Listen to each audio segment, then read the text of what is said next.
ක්‍රිස්තියානි අය බලා ගන්න, කතෝලික අය බලා ගන්න වතිකානුව ඉන්නවා. ඊළඟට ජර්මනිය, ඇමරිකාව, ඔය යන ආදී බ්‍රිතාන්‍ය, ඔය යන දේශ ඕනේ තරම් රටවල් තියෙනවා උන්ට අරමුදල් සපයන්න. ඉස්ලාම් පල්ලිය සහ ඉස්ලාම් භක්තිවාදීන්ව ආරක්ෂා කරගන්න මැද පෙරටික අරාබි ආදී කොට ගත්තා වූ රටවල් වල ඕන තරම් උන්ට සල්ලි තියෙනවා.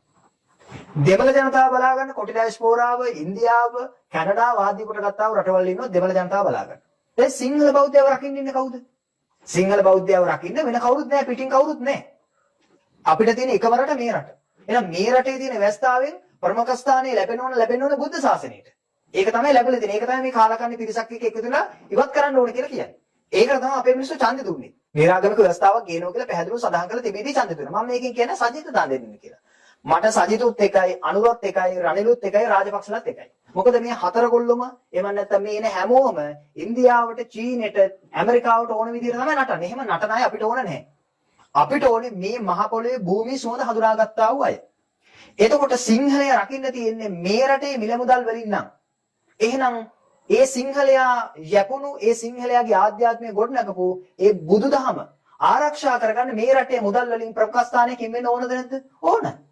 කොහොමද මේ රාජ්‍යයෙන් ආගම වෙන් කරන්න ඕන කියලා කියන්නේ? රාජ්‍යයෙන් අනිත් ආගම වෙන් කරගන්න බුද්ධ ආගම වෙන් කරන්න දෙන්නේ නැහැ අපි.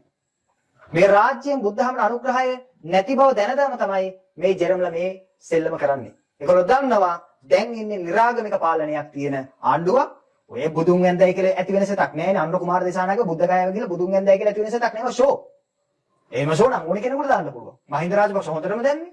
ජාතික ව්‍යාපාරවල කටයුතු කරන බොහෝ භික්ෂුන් වහන්සේලා අවසානයේදී කලකිරීමක් විතර ඉතුරු වෙයි. ඒක ධර්මපාලතුමාටත් එහෙම වුණා. ධර්මපාලතුමාව එලව ගත්තා. අපේ හාමුදුරුවන්ගේ ඝාතනය කරා.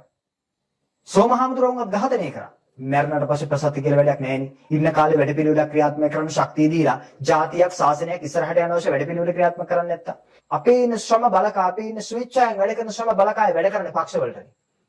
එක්ක පොහොට්ටුවේ හාමුදුරුවෝ, එක්ක සජබේ හාමුදුරුවෝ, එක්ක UMP හාමුදුරුවෝ, එක්ක පෙරටුගාමි හාමුදුරුවෝ, එක්ක JP හාමුදුරුවෝ, එක්ක මාලිමාවේ හාමුදුරුවෝ. මොකද්ද මේ? ඇයි මහානායක හාමුදුරුවෝ සක්‍රීය භික්ෂුන් වහන්සේලා රට ජාතිය වෙනුවෙන් වැඩ කරන එකතු කරලා ඇයි හදන්න බැරි කණ්ඩායමක්?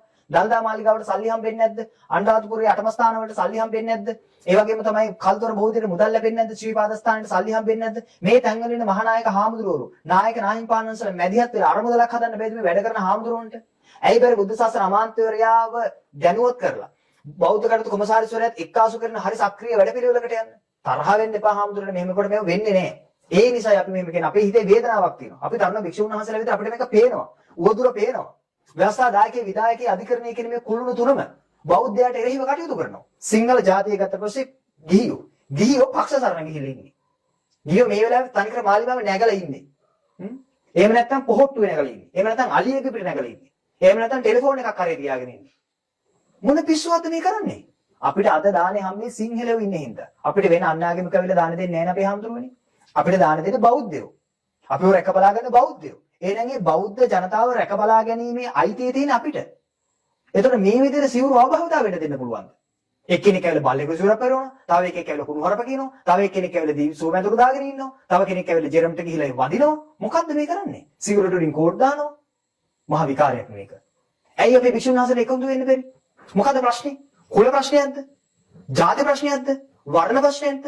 මුදල් ප්‍රශ්නයක්ද? එහෙම නෙවෙයි අපි ඔක්කොම ලෝතර බුදුරජාණන් වහන්සේ ශ්‍රාවකෝනේ. අපි එකතු වෙන්න එපා. අපි ශක්තිමත් වෙන්න එපා. මැල්කම් රංජිත් කාදිල්තුමා කියන එක තමයි අහන්නේ ආණ්ඩුව. ලැජ්ජ වෙන්න ඕනේ නැද්ද අපේ බෞද්ධයෝ? අපේ මතයට අපේ හඬට ඉඩක් නැහැනේ. ප්‍රජාතන්ත්‍රවාදයේ ඇතුලේ සිංහලකම වල දානවා නම්, ප්‍රජාතන්ත්‍රවාදයේ ඇතුලේ බෞද්ධකම වල දානවා නම්, ඒ වෙනුවෙන් නැගිටින එකාට ජාතිවාදය කියලා ගහනවා නම් මොකක්ද අපි ගන්න විකල්පේ? මේ රටේ සිංහලෝ හිඟයි. වැඩිපුර වෙන අසිංහලයෝ. බෞද්ධයෝ හිඟයි. වැඩිපුර වෙන අබෞද්ධයෝ. උන් ජාතියටත් ආගමටත් භික්ෂුවටත් වෛර කරනවා. ඇයි වෛර කරන්නේ? උන්ගේ තියෙන්නේ සිංහලයන්ගේ ජාන නෙවෙයි. පරගති ජාන.